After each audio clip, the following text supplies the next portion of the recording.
Hundreds and potentially thousands are dead after a powerful 7.8 earthquake struck Nepal's capital at around noon local time. More than 900 people are dead, and that number is expected to climb to the thousands, according to the U.S. Geological Survey. Movement of the Indian plate crashing into the Eurasian plate caused the earthquake, which created tons of damage in Kathmandu. The quake was so large it was felt in Pakistan, India, and even China.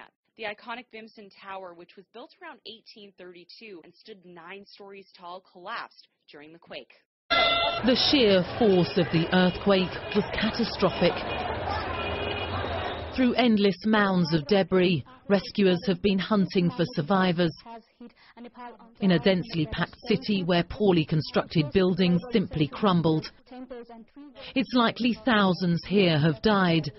And one look at the street outside Kathmandu's hospital leaves no doubt about the scale of the emergency. My mom was crying, my brother was crying, and we just held ourselves very tight and witnessed the wall just aside us falling down, and we could just hear the scream all over the places, people just trying to run out. I barely walked from this road carrying my mom to this location, the small school out here, and you can see many of the people still outside. The earthquake hit Nepal just before midday local time, around 50 miles to the northwest of the capital. As the ground shook, ancient buildings, including temples, began to crumble. The visitor attraction Darara Tower, built in the 1800s, with its panoramic views of Kathmandu, was quickly destroyed. Rescuers pulled away the rubble piece by piece in the hope of finding survivors among those known to be trapped beneath. But even new buildings were unable to escape the damage. The last major quake to hit the city was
years of warnings and so-called preparation and so on, are probably not at all well prepared.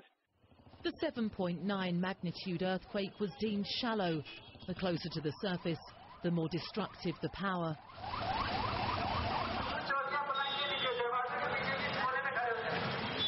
Lives are known to have been lost in India, Bangladesh and Tibet. But what is yet to emerge is the extent of the damage to the villages at the epicentre. There has been the terror of aftershocks too, and people took to open spaces to keep safe. It will be a long time before it emerges just how many people have been killed. But for now, the urgent task is to get to those alive but still trapped. Emma Birchley, Sky News.